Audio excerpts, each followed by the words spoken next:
আসসালামু আলাইকুম, সবাইকে স্বাগত জানাচ্ছি লতার রসইতে। আজকে আপনাদের সাথে একটা ব্রয়লার চিকেন রেসিপি শেয়ার করব। আমার রেসিপিতে যদি আপনি চিকেনটা রান্না করেন তাহলে এক্সট্রা কোনো স্মেল করবে না, চিকেনটা ভীষণ মজার হবে, সেই সাথে একদম কিন্তু খুলে খুলে যাবে না।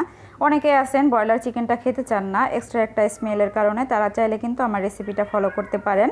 তাহলে চলুন দেখে নিই রেসিপি। আমি একটা কড়াইতে দিয়ে দিয়েছি পরিমাণ মতো সয়াবিন তেল, আর এখানে দিয়ে দিলাম 2টা তেজপাতা, 4-5টা লবঙ্গ, 4-5টা ছোটো এলাচ এবং 2 টুকরো দারচিনি। তো গরম মশলাগুলিকে তেলের মাঝে কিছুক্ষণ ভেজে নেওয়ার পরে যখন সুন্দর একটা স্মেল আসবে দিয়ে দিলাম 1/2 কাপ পরিমাণ পেঁয়াজ কুচি আর 4-5টা কাঁচামরিচ ফালি করা, সামান্য একটু লবণ। পেঁয়াজটা এখন একটু লাল লাল করে ভেজে নিব, খুব বেশি লাল লাল করে ভেজে নেওয়ার দরকার নেই। আর আমি আজকে একটা চিকেনের হাফ রান্না করব, মানে লেগ পিস 2টা, সেই পরিমাণ নিয়েছি। এখানে আছে 1 টেবিল চামচ পরিমাণ আদা বাটা, 1 টেবিল চামচ পরিমাণ রসুন বাটা এবং 1 চা চামচ পরিমাণ টালা জিরা গুঁড়া। তো বাটা মশলাগুলিকে দিয়ে ওই বাটিটা ধুয়ে সামান্য একটু পরিমাণ পানি দিয়ে দিলাম, এতে করে কিন্তু মশলাটা পুড়ে যাবে না। আদা এবং রসুনগুলিকে ভালো করে এবং এই তেল এবং পেঁয়াজের সাথে ভেজে নিব, এতে করে আদা রসুনের র ফ্লেভারটা চলে যাবে। আদা রসুন সুন্দর করে ভেজে নেওয়ার পরে এখানে দিয়ে দিচ্ছি আমি 1 টেবিল চামচ পরিমাণ হলুদের গুঁড়া এবং সামান্য পরিমাণ লাল মরিচের গুঁড়া। মরিচটা আপনারা আপনাদের পছন্দ মতো অ্যাড করবেন, কম কিংবা বেশি। এখন সামান্য একটু পানি দিয়ে মশলাটাকে ভালোভাবে কষিয়ে নিব। আমি 2-3 বারও অল্প অল্প পানি দিয়ে মশলাটাকে সুন্দর করে কষিয়ে নিব। একটা জিনিস মনে রাখবেন, মশলাটা আপনি যত ভালো করে কষাবেন আপনার রান্নাটা কিন্তু ততটাই মজার হবে।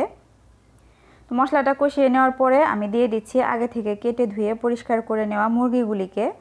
আর মুরগিটাকে কিন্তু আমি রেগুলার পিস করে কেটে নিয়েছি, আপনারা আপনার পছন্দ মতো কেটে নিতে পারেন।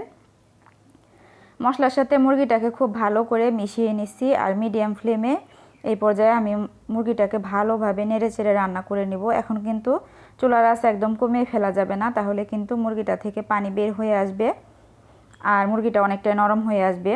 এইভাবে মশলার ভিতরে চিকেনটাকে আমি নাড়াচাড়া করে একদম ভাজা ভাজা করে নিব আর কি। এরকম ভাজা ভাজা করে নিলে কিন্তু চিকেনটা খেতে খুবই ভালো লাগে।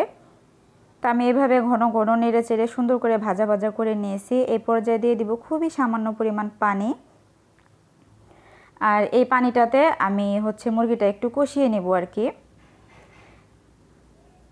মিডিয়াম ফ্লেমে সুন্দর করে কষিয়ে নিব। ব্রয়লার চিকেনটা আসলে লো ফ্লেমে রান্না না করাই ভালো, এতে করে কিন্তু মাংসটা খুলে খুলে যায় আর খেতেও ভালো লাগে না। তো মুরগিটা কষিয়ে নেওয়ার পরে আমি এখানে ঝোলের পানি অ্যাড করব। ঝোলটা আপনি কীরকম রাখতে চান সেই পরিমাণে পানি অ্যাড করবেন। আমি চিকেনটা একদম মাখা মাখা রাখবো, সেই পরিমাণ পানি দিয়েছি। আর যেহেতু সুন্দর করে মশলার ভিতরে ভেজে নিয়েছি, একটু কষিয়ে নিয়েছি, এটা কিন্তু অর্ধেক কুক হয়েই গিয়েছে। এখন সুন্দর করে হাই ফ্লেমে আমি পানিতে বলক চলে আসার পরে মিডিয়াম ফ্লেমে এটাকে রান্না করে নেব পছন্দ মতো ঝোলটা রেখে।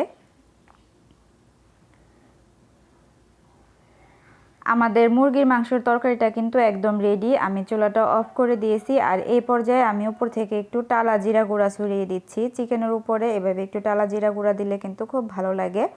সার্ভ করে দিয়েছি আর এটা দেখতেই পারছেন একদম মাখা মাখা, গরম ভাত, পোলাও, রুটি কিংবা পরোটার সাথে খেতে পারেন, ভীষণ মজা লাগে। রেসিপি ভালো লাগলে চ্যানেলটাকে সাবস্ক্রাইব করবেন, সেই সাথে আমার পেজটাকে ফলো দিয়ে দিবেন। চাইলে ফ্রেন্ডস অ্যান্ড ফ্যামিলির সাথে শেয়ার করতে পারেন। আর যারা অলরেডি কাজটা করেছেন সবাইকে অসংখ্য ধন্যবাদ। সবাই অনেক বেশি ভালো থাকবেন, সবাই সবার জন্য দোয়া করবেন।